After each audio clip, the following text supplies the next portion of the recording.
Check this out. The map's put out by National Geographic, 1957. There's a map of Hitler staking in 1939, 1937 his territory in Antarctica. He sent polar expeditions out. This book says the secret expeditionary force was headed by Captain Richer, R-I-T-S-C-H-E-R,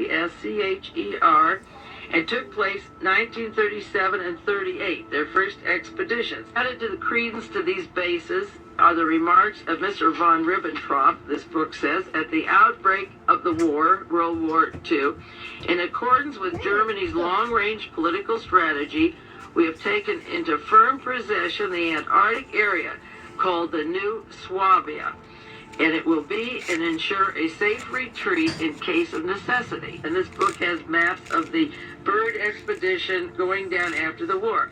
They said Antarctica would be an ideal place for bases. There was no rust, no germs, no illnesses or decomposition, no bacillus, no flies, no bugs, and not even a common cold would survive. It would be a perfect place to live.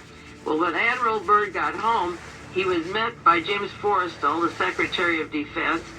2 years later, Forrestal was thrown out of a window at Bethesda Hospital 2 months after he got a Distinguished Medal from Eisenhower.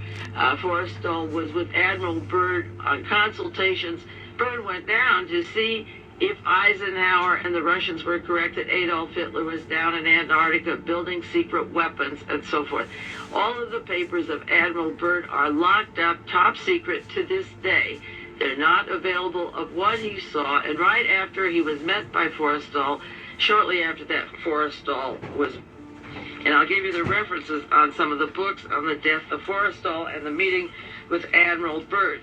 First of all, the Guinness Book of Records at the end of World War II. Byrd. The greatest unsolved robbery was at the end of the war when the Reichsbank treasury was emptied of all its money and the bank vaults in Berlin were completely emptied out, and the headquarters for the World Monetary Fund in Basel, Switzerland, found that they had $15 billion in circulation that shouldn't exist.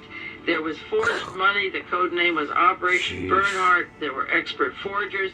And so that this is the kind of money that could finance the operations that they're describing in this book. I had no idea that